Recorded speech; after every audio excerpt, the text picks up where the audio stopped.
सुबह 10 बजे से लेकर 11 बजे के बीच में उपस्थित हूं आप सबके सामने। आज जिनकी कुंडली लेकर के आया हूं इनका नाम सुरभि है। ये कुंडली मुझे मिली है यूएसए कैलिफोर्निया फॉल्सम से। इनकी कुंडली पे आएंगे, पर उससे पहले आपको बता दूं मनुस्मृति की बात क्या है।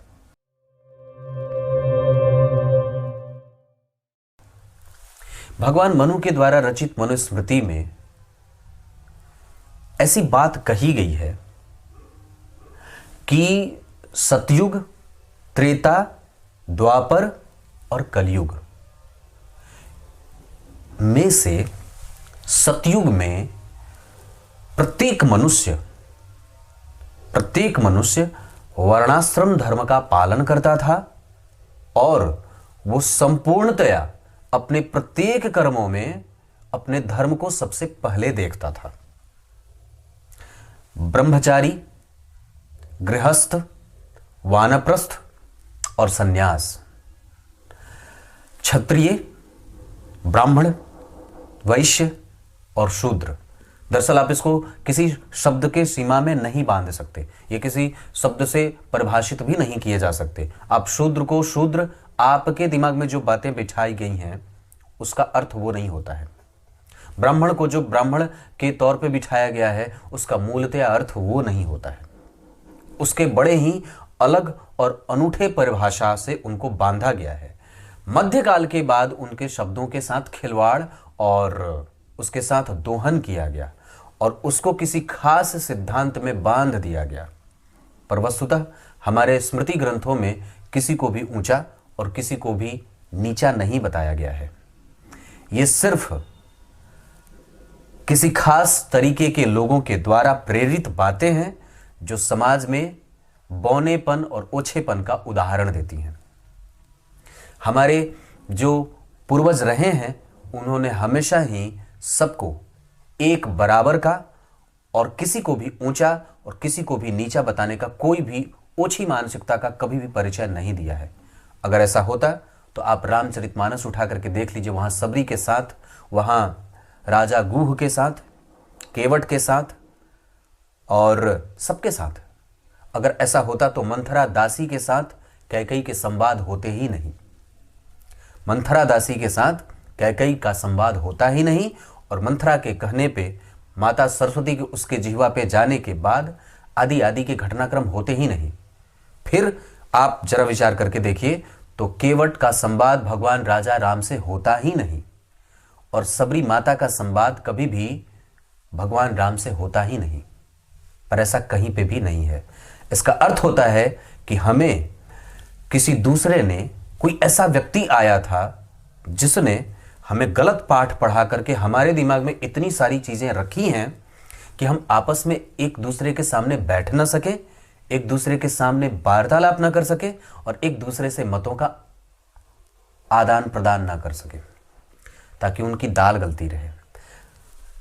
राठी ने क्या करी, शुरुआत में खूब अच्छे अच्छे वीडियो बनाए और लोगों को पोलराइज करने की कोशिश की, पर धीरे धीरे लोग उनकी बात जान गए कि अरे बाप, ये तो बहुत बड़ा एजेंडा है जो लोगों को उनके ही सांस्कृतिक विरासत से, सांस्कृतिक विरासत के वास्तविक इतिहासों से अलग करने का धूम मचा रहा है। एक ना एक दिन तो उसकी सच्चाई सामने आ ही जाती है। ठीक उसी तरीके से यह बात हमारे धर्म ग्रंथों के ऊपर भी लागू होती है। लिखा कुछ और है, बताया कुछ और गया है, हुआ कुछ और था, समझाया कुछ और गया है। क्लियर है? अब आइए आपको मैं सुरभि जी की कुंडली पे लेके आता हूं। इत्मीनान से बैठे, कहीं नहीं जाना है, मैं भी हूं, मैं वक्त दे रहा हूं, आप भी मुझे दे दीजिए। शुरू करते हैं। ये मेष लग्न की कुंडली है। इस कुंडली में चंद्रमा कृष्ण पक्ष के द्वादशी, त्रयोदशी, चतुर्दशी और अमावस्या के होंगे तो ये कुंडली आर्थिक रूप से कभी कभी परेशान हो सकती है या व्यय से परेशान हो सकती है, व्ययातिरेक से परेशान हो सकती है, एक जैसे धन के न आने से परेशान हो सकती है, क्योंकि धन भाव में मंगल अग्नि तत्व के ग्रह होकर के भूमि तत्व की राशि में बैठे हैं। ये थोड़ा ठीक नहीं होगा तत्व के आधार पे। 12वें भाव में गुरु का जाना व्यक्ति को बहुत सारी मेहनत करने का न्योता देगा और 12वें भाव में गुरु संतुलित तो होंगे, व्यक्ति के व्यय को रोकेंगे, मतलब वो व्यक्ति अब गलत जगह पे व्यय नहीं करेगा, पर वस्तुतः वो जो धार्मिकता है, वो जो संस्कार के कमजोरपन होने की आवश्यकता है वो थोड़ी कमजोर हो रही है, मतलब उसमें बल देने की आवश्यकता होगी। माता का, पिता का, बड़ों का सम्मान, गुरुओं का आदर, अपने घर परिवार में जो चीजें डाली गई हैं। गुरु जो होते हैं वो सत्य और असत्य के बीच का भेद बताते हैं। जिस व्यक्ति की कुंडली में गुरु कमजोर होगा वो लेने वाला ज्यादा हो जाता है, देने वाला कम होता है, जबकि वस्तुतः सबसे बड़ा धर्म देने का ही होता है। चाहे वो ज्ञान का हो, चाहे वो धन का हो, चाहे वो बुद्धि का हो, कुछ भी हो, तो देना सबसे परम धर्म है। तो जब व्यक्ति की कुंडली में गुरु कमजोर हो जाते हैं तो वो देना नहीं चाहता है। क्यों?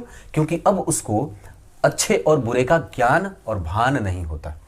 और जब व्यक्ति को अच्छे और बुरे का ज्ञान और भान नहीं होता है तो वो सब कुछ पकड़ करके रखना चाहता है। उसे ही मोह कहते हैं और उसे ही माया कहते हैं। जब वो किसी चीज से प्रवृत्त होकर के उसको छोड़ना नहीं चाहता है तो उसमें वो लिप्तता उसकी बढ़ती जाती है। इसका अर्थ है कि गुरु जिसकी कुंडली में कमजोर हैं वो व्यक्ति प्रवृत्ति मूलक ना होकर के निवृत्ति मूलक होने की कोशिश करे, नहीं तो ये गुरु उसको सच्चाई और बुराई का ज्ञान ही नहीं कराएंगे, क्योंकि वही वो ग्रह है जो ज्ञान और अज्ञानता के बीच के भेद का दर्शन कराता है ना। जिसकी कुंडली में गुरु कमजोर, जिसकी कुंडली में बुद्ध कमजोर, तो जिसकी कुंडली में बुद्ध कमजोर होंगे तो क्या होगा? वो अपनी बुद्धिमत्ता का 100% इस्तेमाल नहीं कर पाएगा। जैसे बुद्ध यहां कहां बैठे हैं? अपनी राशि के, और सूर्य के साथ बुद्ध, यानी कि व्यक्ति पराक्रमी होगा, क्योंकि पराक्रम का सुख बहुत अच्छा है। किसी भी भाव का चौथा भाव अगर बलवान हो तो उस भाव का बल वृद्धि हो जाए। तो इस भाव के अधिपति स्वग्रही हैं और बलवान हैं, अपनी राशि के बैठे हैं। बुद्ध के 6वें भाव के बारे में मैंने आप लोगों से चर्चा करी थी कि जब 6वें भाव के बुद्ध हो जाते हैं तो व्यक्ति को निडर, साहसी, बुद्धिमान बनाने के साथ साथ तार्किक, अपनी बातों पे अड़ करके जीवन बिताने वाला, कभी भी किसी की बात न मानने वाला। हालांकि गुरु और सूर्य एक दूसरे को देख रहे हैं तो व्यक्ति कभी कभी अनादर करेगा, पर बाद में उसको अपनी गलती का एहसास अवश्य हो जाएगा। लेकिन संस्कार की सबसे ज्यादा आवश्यकता इस कुंडली को रहेगी। व्यय की आवश्यकता ना रहे, व्यय ना करे, धन बचाए, बुद्धि बचाए, अनर्गल प्रलाप ना करे, बेवजह की चीजों में अपनी ऊर्जा का नुकसान ना करे, मेहनत करके 100 अंक पाने के लिए 150 अंक के बराबर मेहनत करनी होगी। जन्म स्थान से दूर जाकर के व्यक्ति वासित होता है, जैसे कि मूलतः तो इनके पिताजी भारत के ही रहे हैं, पर ये अब चले गए हैं अमेरिका में, जहां इन्होंने विवाह के बाद एक पुत्री को जन्म दिया। और ऐसी स्थिति, 10वां स्थान बहुत बढ़िया, कर्म क्षेत्र ठीक होगा, पर गुरु और शनि का प्रभाव जातक को वहां के सरकार से लाभ भी दे। दाम्पत्य बहुत अच्छा, राहु की दृष्टि है, मंगल की दृष्टि है, और 10वें स्थान में शनि का प्रभाव, 7वें भाव पे शनि राहु केतु का प्रभाव। इस वजह से विवाह, इस वजह से डेली रूटीन, इस वजह से दिनचर्या, और इस वजह से कि 12वें भाव में गुरु हैं तो कम से कम अपने अनुभवों का संग्रह करे, प्रत्येक गलती से कुछ न कुछ सीखे। और अभी के हिसाब से कुंडली थोड़ी कमजोर इस मामले में है कि चंद्रमा जन्म कुंडली में पापक बन रहे हैं, जो व्यक्ति के मन को असंतुलित करेंगे। एक चांदी का चंद्रमा गले में अवश्य डाल देना चाहिए। यह मेष लग्न की कुंडली है जो प्रतापी है, अपने मेहनत के बल पर ध्यान इकट्ठा करेगी और अपने शत्रुओं का और अपने विपरीत परिस्थितियों का दमन करेगी। पंचम भाव बहुत बलवान है। पंचमेश जन्म कुंडली में सूर्य 6वें में बैठे हैं षष्ठेश के साथ। इस कारण से कभी कभी प्रतियोगिता भी झेलनी होगी, पढ़ाई में मन कम लगेगा। हालांकि यहाँ पे चंद्रमा और शुक्र का बैठना थोड़ा कमजोर ही होगा, क्योंकि शुक्र नीचा विलासी हो रहे हैं, सूर्य भी नीचा विलासी हो रहे हैं। तो दो ग्रहों का नीचा विलासी होना, बुद्ध का स्वग्रही होकर के बलवान हो जाना व्यक्ति को ढाढ़स, साहस और लड़ करके हर एक परिस्थिति को अपने प्रतिकूल और अनुकूल को अपने अनुकूल अपने हिसाब से बना लेने वाला होता है। भाग्य का बल जन्म कुंडली में 12वें है, विदेश जाना चाहिए। दशमांश कुंडली में मंगल का लग्न के आधार पे पंचम में जाना, अपने कर्म और अपने पराक्रम के बल पर यह कुंडली आगे बढ़ेगी, और इसको पराक्रम की आवश्यकता भी है, और दरअसल उस पराक्रम का परिणाम भी इस कुंडली को देखने को मिलेगा। नवमांश कुंडली में लग्न में चंद्रमा, चतुर्थ में मंगल का प्रभाव जो परिवर्तन योग बना रहा है। पत्नी के साथ या पति व्यवसायिक हो, अगर कहीं से भी देखें तो ये कुंडली अभी 2027 के दिसंबर तक कम से कम भगवान गणेश की पूजा से आगे बढ़ेगी। चतुर्थी का व्रत इस जातिका के लिए करना चाहिए। अगर हो सके तो इससे 21 दुर्वा गणेश जी को अवश्य अर्पित करवाइए। इसके साथ साथ अगर इन्हें हो सके तो भगवान सूर्य को अर्पित जल अकाल मृत्यु हरणम सर्वव्याधि विनाशनम सूर्यपादोदकम तीर्थम जठरे धारयाम्यहम, इस मंत्र से भगवान सूर्य को अर्घ देकर के वो जल इसे अवश्य ही पिला देना चाहिए। इससे भी इसके रोग व्याधि की संभावनाओं का कमजोर होना, हालांकि रोग व्याधि अभी कुंडली में नहीं है। परिवार का सुख कभी कभी कठोर होगा, बोलेगी कठोर, धन खर्च करेगी और ऐसी स्थितियां हो रही हैं। शनि का प्रभाव यहाँ पे, शनि का प्रभाव यहाँ पे, दोनों ही जगह में चतुर्थ स्थान पे शनि का प्रभाव थोड़ा गड़बड़ होगा, पर सप्तम स्थान पे बहुत अच्छा होगा। 12वें भाव पे भी जन्म कुंडली में शनि का प्रभाव थोड़ा कमजोर होगा। इस वजह से मानसिक व्यय ना हो और काम देर से ना हो, भाग्य का लाभ कमजोर न मिले। हालांकि दशम भाव के अधिपति ने नवम भाव को देखा है तो इसे केंद्र त्रिकोण का योग अवश्य कहेंगे और कम से कम स्वग्रही शनि शश महापुरुष योग लगा रहे हैं, पर चंद्रमा के कमजोर होने के कारण शश महापुरुष योग का प्रभाव कमजोर होगा। क्योंकि वस्तुतः मैंने क्या बात कही थी, याद रखिएगा, जन्म कुंडली में बनने वाले चाहे कितने भी राजयोग हों, वो तभी सफल और अच्छे परिणाम करते देखे गए हैं जब सूर्य और चंद्रमा मजबूत हों। जब व्यक्ति की कुंडली में सूर्य और चंद्रमा कमजोर हो जाएंगे तो यहाँ सूर्य कन्या राशि के नीचाभिलाषी और यहाँ पे सूर्य कुंभ राशि के बुध के साथ, जो इस कुंडली के लिए पंचमेश होकर के एक दूसरे की राशि का परिवर्तन कर रहे हैं। चंद्रमा मंगल का परिवर्तन, शनि सूर्य का परिवर्तन, शुक्र का भाग्य भाव में बैठना, मंगल की दृष्टि जन्म कुंडली के दशम स्थान पे तो ठीक है, पर यहाँ मंगल नीच के होने के कारण और गुरु राहु केतु के संपर्क में होने के कारण व्यक्ति बाहर का ही पति ढूंढता है और कई बार यहाँ पे एक धनवान पति भी प्राप्त होता है जो व्यवसाय में बहुत आगे होता है। ये इनकी कुंडली है। ये कुंडली कर्म क्षेत्र के आधार पर निश्चित रूप से अपने कर्म क्षेत्र में आगे बढ़ेगी, यश कीर्ति भी पाएगी, पर इस कुंडली की सबसे एक कमजोरी होगी कि ये व्यक्ति कभी भी रेगुलराइज नहीं रहेगा, रेगुलर एक जैसा काम नहीं करेगा। अगर ये रेगुलर हो जाए तो इसको कोई भी हरा नहीं सकता है। इसके अतिरिक्त इनकी कुंडली में दिन मंगलवार और गुरुवार का बहुत अच्छा रहेगा, दिशा पूरब बहुत अच्छी रहेगी अपने जन्म स्थान से, राशियां सिंह और धनु बहुत अच्छी रहेंगी। ये कुंडली पराक्रमी है और सूर्य इनको बहुत ज्यादा मजबूत बना रहे हैं।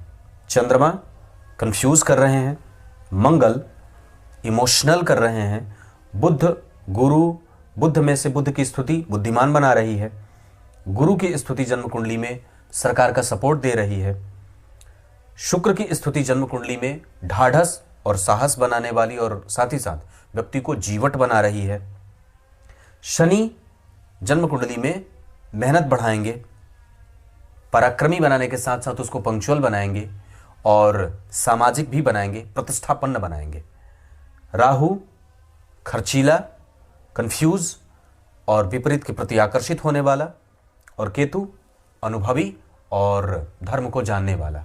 मतलब केतु की दशा में व्यक्ति धार्मिक हो जाए, अभी है 2027 तक, पर अभी छोटी है, इस वजह से वो दिखेगा नहीं। इसके बाद जब शुक्र की दशा आएगी तब इनकी कुंडली का मारक पक्ष चलेगा, उस समय हमें सावधान रहने की विशेष आवश्यकता होगी। हालांकि अभी के हिसाब से बता दूं तो ये कुंडली अभी केतु की दशा में है, गणेश जी की पूजा इनसे कराई जाए। इनको गणेश संकटनाशक स्तोत्र बहुत जल्दी, अगर हो सके तो जैसे जैसे बच्चा बड़ा हो रहा है वैसे वैसे उसे पढ़ाने की कोशिश करनी चाहिए। भगवान सूर्य को अर्घ प्रत्येक सनातनी का नहीं, संपूर्ण मानव जाति का कर्तव्य है। भगवान सूर्य के प्रति आभार व्यक्त करना किसी धर्म विशेष का काम नहीं है। भगवान सूर्य के प्रति आभार व्यक्त करना समस्त प्राणी मात्र का कर्तव्य है, वो उसके कर्तव्यों में आता है। जैसे आप उठते हैं तो अपने दांत की सफाई करते हैं, अपने अंगों की सफाई करते हैं, अपने कपड़े, अपना घर, अपना परिवार, अपना जो भी आपका नैतिक कृत्य है, नियमित कृत्य, दैनिक कृत्य जिसको बोलते हैं, नित्य कर्म, तो ये नित्य कर्म के अंतर्गत आता है। तो हमें हमारे नित्य कर्म से अगर हम वंचित हो जाएंगे तो निश्चित रूप से शरीर मलिन और गंदा हो जाएगा। बस इतनी सी बात है। कुछ इसी तरीके से आज के कार्यक्रम का समापन करते हैं। इस कुंडली में क्षेत्र सूर्य बुध और जन्म कुंडली में जो स्थिति मैं देख रहा हूं उसके आधार पर सरकारी सेवाओं से मेहनत करने के बाद सफलता मिलेगी, पर व्यक्ति निश्चित रूप से विदेश में रह करके उच्च शिक्षा का योग्य बन सकता है और उच्च शिक्षा का योग प्राप्त कर सकता है। विदेशों से शिक्षा का योग बहुत बढ़िया बनेगा। एक बात और भी है, मैनेजमेंट का भी योग बनता है, पॉलिटिक्स का भी योग बनता है, इसके आधार पे बैंकिंग का भी योग बनता है, मैनेजमेंट का मैंने कहा, फिनांस का सेक्टर बहुत अच्छा रहेगा। इसके साथ साथ अगर आप देखें तो जन्म कुंडली में बड़ी कंपनियों के मालकीन होने का योग भी बना है। मंगल ने शुक्र को देखा है और शुक्र और चंद्रमा एक साथ बैठे हैं, राहु से दृष्ट हैं। इस वजह से कि राहु की दृष्टि शुक्र को प्रभावित करेगी अच्छाई के तौर पे। हालांकि वहां सिंह राशि नहीं बनी होती तो और भी अच्छी बात होती, पर दशम भाव का प्रभाव ठीक है, शुक्र चंद्र ठीक होंगे। मंगल मित्र की राशि को देख रहे हैं, सूर्य पंचमेश होकर के गुरु से देखे जा रहे हैं। इसे कई बार बुद्धिमानी का योग कहते हैं और व्यक्ति को पारंगत बना देता है, पर अनियमितता ना हो इसका ख्याल हमेशा ही रखना होगा। तब तक के लिए बहुत बहुत नमस्कार।